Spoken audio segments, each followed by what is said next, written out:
been some very interesting battery storage stories coming up in the last month or so. And to talk to them with us about them is Sam Abuelsamid from Guidehouse Research. So welcome to the interview, Sam. Good to be back again, Markham. Now, let's talk about, first of all, Lucid and its new EV called Air, and it's got some really cool battery technology. Why don't you give us a little overview of that? Yeah, so to start with, Lucid, besides their vehicle manufacturing, which is their primary business, they actually have a division. The company, before it became Lucid, was known as Ativa, and they still have a technology division called Ativa Technologies that for the last several years, Ativa has been the supplier of the standard battery packs used in the FIA Formula E Racing Championship and an electric vehicle racing championship. And they've learned a lot about battery management during the course of supplying those battery packs, especially for high performance batteries, the thermal management, the battery management system, being able to recover as much energy as possible, which is crucial in those race cars because they can't recharge in the middle of a race. Lucid has managed to take a lot of what they've learned from the battery pack design for the Formula E cars, apply that to their vehicles, and also take a really holistic approach to overall energy efficiency in the design of every aspect of the vehicle, from the overall electrical architecture, the power electronics, to the motor design. The power electronics, they're using silicon carbide and 900 volt electrical system, all really targeted at getting the most out of every kilowatt hour. Now, I'm old enough to remember when, every car had a 12 volt system, and then lately we've been going to these 48 volt systems, and now it looks like we're going to 900 volts. Can you explain why 900 volts is an advantage? Yeah, so for the same amount of power flowing through an electrical system, the higher the voltage you have, the lower the current that's required. And when you can reduce the current with a higher voltage, that means you can also use thinner, lighter wiring, and the wiring harnesses on vehicles, are a significant portion of the weight of the vehicle. So you can do a lot. You can have a lot more efficient systems with higher voltages and lighter weight wiring, which again just contributes to the overall vehicle efficiency. Okay, well, let's talk about Tesla. And I understand that they've got a battery day coming up next week, and there's a lot of chatter in the industry about the possible, what are they going to announce? And liquid metal batteries might be on the table. Yeah, lithium metal, which is actually, before we had lithium ion batteries, lithium metal was the original concept for lithium batteries. The problem with lithium metal, it's higher. You can get higher energy density with lithium metal batteries and better power out of it. But lithium, for anybody who's been through a high school chemistry class, as you know, is very volatile when it's exposed to water. And so it's hard to work with in its pure state. If you drop a strip of lithium into a beaker of water, it goes up in flames immediately. And even humidity in the air can cause it to ignite. So, over time, they developed lithium ion batteries that mix lithium with other materials to try to make it more stable. But the industry has been trying to work back towards that lithium metal concept to try to get the maximum energy density out of every cell. And one of the things that's been speculated about with Tesla is that they may announce plans to go to a lithium metal design. Whether or not they can actually do that in the near term is unclear. Most of the people in the industry are still expecting we're not going to get to lithium metal till towards the end of the 2020s. So we'll see what happens. The other thing that's been speculated around Tesla is the idea of changing their pack design, getting away from modules and just stuffing the entire pack full of cells, much like when Apple went to their unibody design for their MacBooks about 10 years ago. When they sealed in the battery, they got rid of the removable battery. That allowed them to eliminate the packaging around the battery cell and just stuff the cell. So you could, within the same volume where normally you would have to have some framing and packaging around that cell, you can fill up more of that space with the cell and get more energy in there. Same idea that's being talked about for Tesla. Just have essentially one giant module. Of course, that also has challenges with serviceability. Now, if you have a bad cell in there, you potentially are looking at scrapping the entire battery pack. So there's definitely some challenges around that. Now, the GM introduced a number of months ago. I remember on just after they did it, I interviewed you about GM's Ultium battery, and apparently there have been some changes and improvements there as well.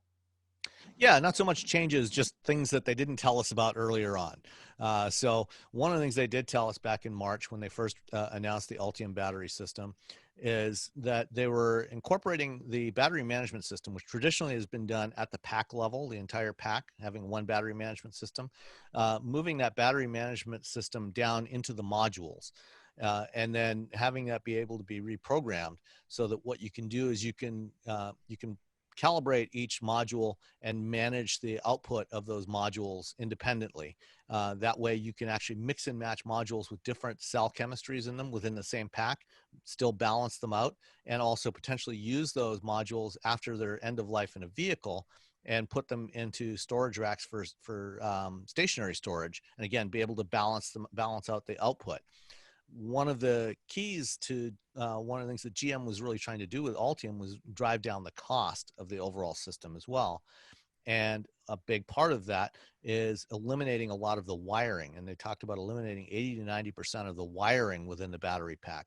And what they revealed last week was part of how they're doing that, which is adding wireless communications to the modules for that battery, those individual battery management systems. So the modules can talk to each other as well as to the vehicle to manage the output and balance that output across all those modules without having all of the wiring.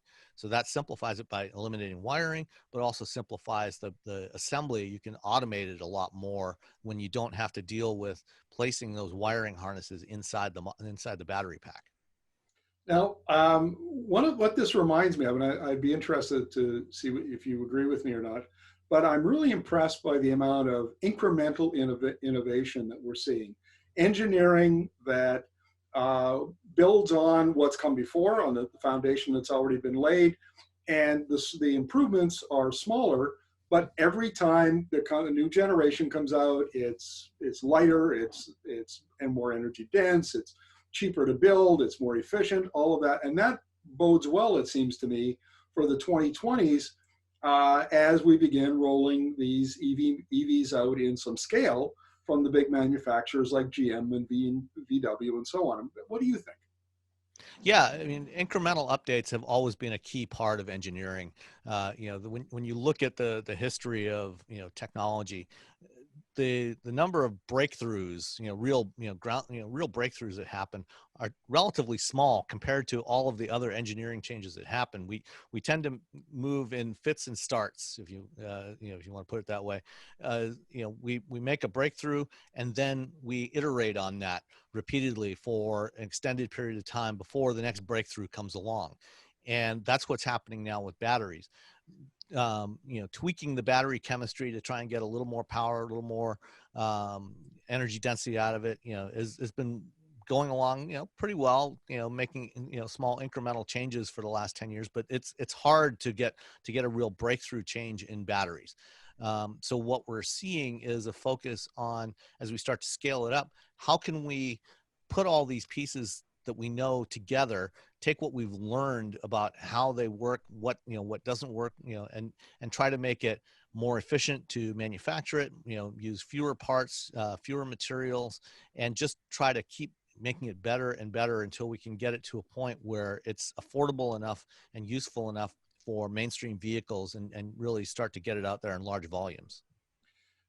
No, Sam, you're an engineer, and I know you follow this really closely. How close are we to having a battery and, by extension, electric vehicle that has the range and the price and so on to really become mainstream?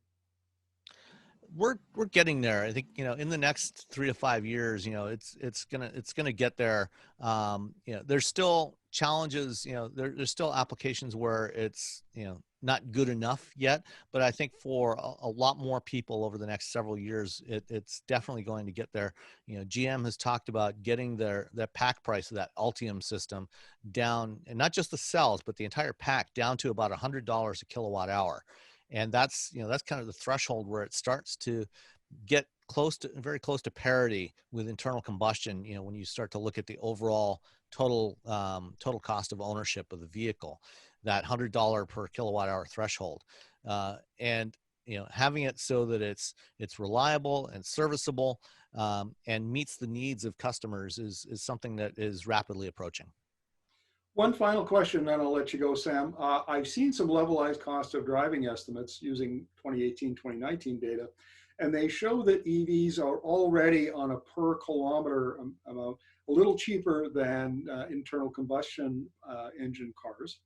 And so if these costs keep going down, it seems like, and my understanding is that $100 a kilowatt hour, essentially the capital, the sticker price of an EV and a gas car would be the same. And then your cost per kilometer would be significantly less with the EV. Have I got that right? Yeah, we're definitely getting there. You know, I'm not. I think, you know, it depends a lot on you know, what the use case is. You know, how many miles a year you're driving, where, you know, and where you're operating. You know, what your fuel costs are. Here in the U.S., you know, gas costs, you know, are, you know, a fair bit cheaper than most of the world. You know, and oftentimes it's under $2 a gallon for regular gasoline. So it depends a lot on the specifics of your use case and where you live, but in increasing number of places it's getting there. And I think, you know, more broadly, we're definitely getting to that point where that total cost of ownership is at or close to parity. Sam, thank you very much for this. Always enjoy chatting with you, and we'll look forward to our next interview about this. This is a rapidly changing field, and we look forward to, you know, what next month and the month after will bring. Yeah, never a dull moment in this business.